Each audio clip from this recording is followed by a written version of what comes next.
everyone, welcome back. Let's get right into it, shall we? Today, we're taking a deep dive into Emma Leomund's Mastery of Piano Technique. Volume 3, to be exact. Right, Volume 3. It's all about pushing past just, playing the notes to really mastering the art of piano. And we're focusing on, it's chapters, musical speech, all the way through artistry. How to make your playing sing, how to really bring the emotion and musicianship to the forefront. Lehman has some, unconventional techniques to get there, but they're rooted in this idea that technique, while important, is just the foundation. So it's like building a house. You need a strong foundation, but then it's all about what you do with the rest of the space. You need the walls, the windows. Exactly. You need to turn that structure into a home. And that's what Lehman's after with this book, helping pianists transform their playing from technically proficient to truly artistic. I like that. So she starts with this concept of musical speech, which is interesting because you'd think at an advanced level, pianists already have that down, right? But she digs deeper. It's not just about playing the right notes. It's about feeling the space between them, the intervals. Okay, so like understanding how a major third feels different from a minor third. Yes. But then she takes it further, associating those intervals with specific emotions. Like major thirds, she says, evoke this feeling of romance, of beauty. Really? Wow, that's different. But does that actually translate to, say, a more captivating performance? It's surprising, but it really can. Because when you internalize those emotional qualities, when you're not just thinking about the notes but feeling them, it changes everything. So it's like you're adding this whole other dimension to the music, right? Exactly. It's like learning to speak a language with feeling, with nuance, not just reciting words. I love that analogy. It makes so much sense. And it's not about, forcing some emotion checklist on every interval. The act of simply focusing on them, feeling them, makes you hyper-aware of the structure, the nuances of the music. That's incredible. It's like you're unlocking a deeper understanding just by changing your approach. Exactly. You start to hear the music differently, play it differently. It becomes more intuitive. Okay, I'm convinced. So where do we go from there? Well, once you're feeling the music on that level, Lehman argues, you need to look at phrasing. Phrasing. Right. And she calls it what was it? The rhyme scheme of music, she calls it. The rhyme scheme, right. So we're talking about how the music flows, how the phrases are shaped. Exactly. So how do we do that? How do we find that organic phrasing, that natural flow? She breaks it down into a few core elements. You've got structure, intonation, and arm weight. Okay, break that down for me. Sure.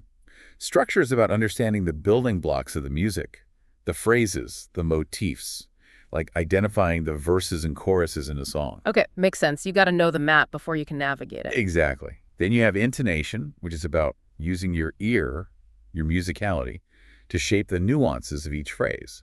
And finally, there's arm weight, which is where the physicality comes in. So it's not just about your fingers anymore, it's your whole body getting involved. It's about using your entire arm to create those swells, those diminuendos, to really emphasize certain notes and create that conversation between loud and soft, high and low. Wow, it really does become this full body experience. It has to be. It's the only way to truly bring the music to life. Okay, so we've got musical speech and phrasing. What else does Lehman have in store for us? Well, this is where things get really interesting because she argues there's a deeper challenge for a lot of pianists, even those who are technically skilled and understand phrasing. And that is? Finding your true voice. Ooh, that's a loaded phrase. What exactly does she mean by that? She says that many pianists, especially those who have trained in competitive environments, they develop what she calls a false voice. A false voice. That's a curious way to put it. It's like this feeling of being stifled, playing from a place of fear or self-doubt, instead from a place of genuine expression.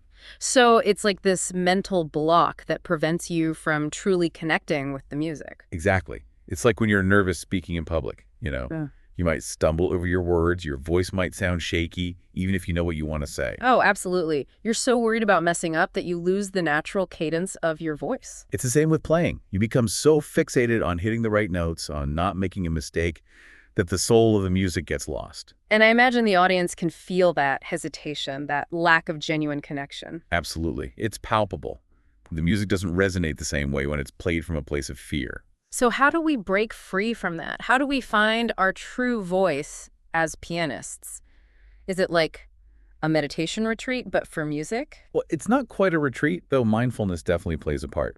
Lehman talks about approaching playing with a sense of detachment. Detachment, that seems counterintuitive. We're talking about playing with more emotion, right? Right, but not detachment from the music itself, from the feeling. It's more about detaching from your ego, from that inner critic that's always judging and analyzing. Oh, I see. Letting go of that need to be perfect to impress. Exactly. You become more like a vessel for the music's emotions, rather than trying to impose your own. So it's about getting out of your own way and letting the music speak through you. Exactly. It's like when you get lost in a song, you know, you're not thinking about it, you're just feeling it.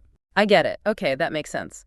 Trusting your instincts, your intuition as a musician to tell the story of the piece. Yes. And that story unfolds through musical form, too. It's not just about this overall emotion, but how it changes throughout the piece. Right, because music has its ebbs and flows, its highs and lows, it's a journey. Exactly. And Lehman wants you to use that structure, the intro, the development, the climax, as a roadmap for your performance. You build towards those emotional peaks, you create a dynamic experience that mirrors the journey the music is taking the listener on. It's like you become a guide for the listener, leading them through this emotional landscape. Exactly.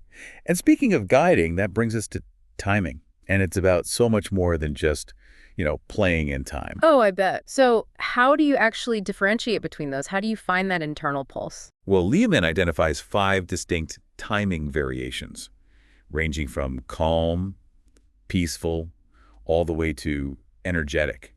And each reflects the emotional core of the music. So it's not just about the speed of the music, but the character of it. Like a fast tempo doesn't always mean excitement. Exactly. It's about feeling that pulse internally, even without a metronome, and letting it shape your interpretation. That's incredible. It's like timing becomes its own language, adding another layer of expression to your playing. Precisely. Now, all of this emotional depth and expression, it can be a lot to handle, especially when it comes to performing. Oh, tell me about it. Stage fright is real. Right. And you know what Lehman suggests? Cultivating fiery energy and a confident posture. She recognizes that fear often manifests as stiffness, both mentally and physically. So her solution is to tap into a completely different kind of energy, the kind that commands attention. So it's not just about feeling confident on the inside, but embodying that confidence physically as well. Exactly. It's Yeah. about owning your space on stage, both physically and emotionally. And that confidence, that energy, it becomes contagious, doesn't it? It draws the audience in. Exactly. And this leads us to the heart of Luthemann's method, the 3 final steps to achieving true artistry in your playing. Okay, I'm ready. Hit me with it. Well, they might sound deceptively simple, but they're really about letting go. Letting go. Yeah, you've done the work, you've mastered the technique. Now it's about trusting yourself, trusting the music, surrendering to the muse. Okay, now we're getting mystical. Think of it as letting go of conscious control. You silence that inner critic, that voice that's always second-guessing. You just let the music flow through you. It's like that feeling of being in the zone where everything just clicks. Yes, exactly. And Lehman, she suggests finding that trust, that surrender, through connecting with nature. Nature. Yeah, like really observing the world around you, the rhythms, the energy. It's about tapping into that same creative flow that exists within you. Wow. Okay, so it's about finding those moments of awe and inspiration in everyday life and bringing that energy to the piano. Yes, it's about quieting the mind, finding that stillness, and allowing the music to take center stage. You know, it's amazing. Levin takes something as technical as piano playing and infuses it with such depth, such emotion. It's transformative. Yeah. It's about becoming more than just a pianist, but a true artist. A storyteller. Exactly. Someone who can use music to connect with others on a deeper level. That's the power of it. Well, I think that's a beautiful place to end. Listeners, that was a deep dive into Emma Luhmann's Mastery of Piano Technique, Volume 3. And whether you're a pianist yourself or simply a lover of music, we hope this inspires you to listen a little deeper, to feel the spaces between the notes, and to experience the magic that happens when technique meets true artistry. Until next time. Until next time.